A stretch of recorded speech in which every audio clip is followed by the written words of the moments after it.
Құрметті әйелдер қауымы, сіздерді 8 наурыз халықаралық әйелдер мерекесімен құттықтаймыз.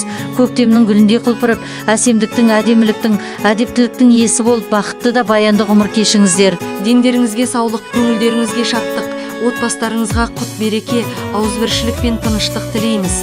Ізгі тілек білдірушілер 2 сынып білім алушылары және сынып жетекшісі Айдана Базарбайқызы.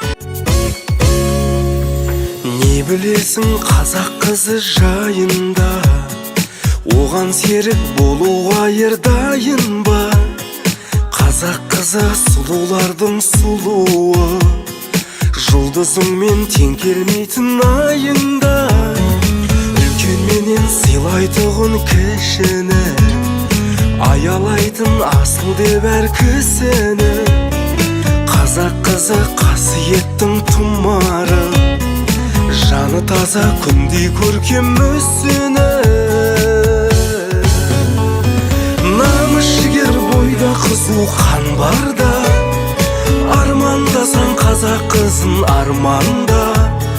Қазағымның қызы қанатындағы, бағаласаң қазақ қызын